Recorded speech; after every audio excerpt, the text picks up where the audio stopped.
Galing po, oh. Diba? Yan po yung pamamaraan nila para mabilis ka makakain ng araw. Kasi luto na po yan, and then pagka luto ng palay, binabayo po nila. Tapos saka atipan.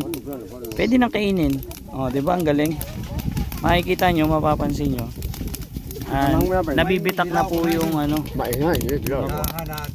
Nabibitak-bitak na yung palay niya. Ang galing.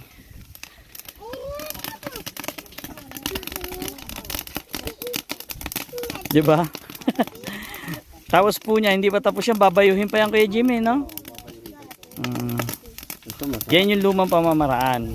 Yung bagong pamamaraan yung ganun. Tinatanggal muna nila sa tangkay yung palay. Sa parting Aberlin, itong ginagawa nila. Sa parting Aberlin. Aberling? Hungoy. Hungoy, saan yun? Dito.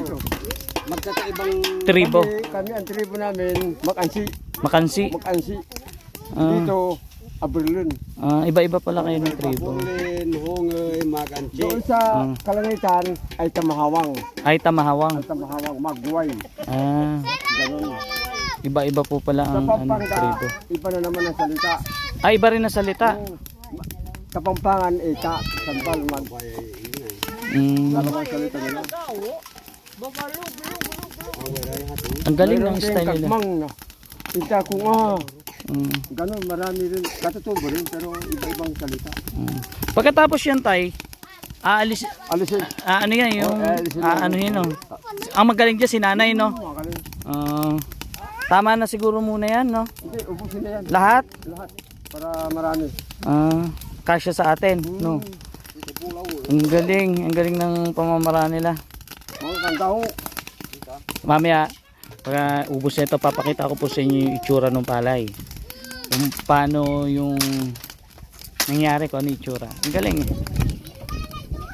Tapos sa kanila, aalisin yung mga buo na nalaglag, yung bibistayin o atipan, gano'n. Ay, yan tayo noon pa, ninuno nyo, ganyan na ginagawa.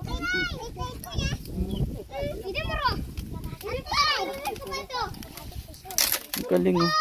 Huwa nga akong konti. Oo nga. Mainit siya, luto na siya. Ganito po, yung paraan ng paggawa nila ng pinipig. Sa pinipig po yan, nasa malagkit. Para kung gusto nila makakain ng pinipig, ganyan po yung style nila. Kasi nga, nung araw, kasi walang kiskisan, walang mga makabagong makinarya. Talagang ang pamamaraan nila talagang yung mga nama na lang nila. Diba ang galing. Tapos yun, pinistes. Sa buho ang gamit. Galing. Ngayon po, abangan nyo na lang po kung paano magiging pinipig to. Papakita ko po sa inyo. Galing. Nailasa nito. Tikman ko kaya. Kasi luto na siya. Ahin.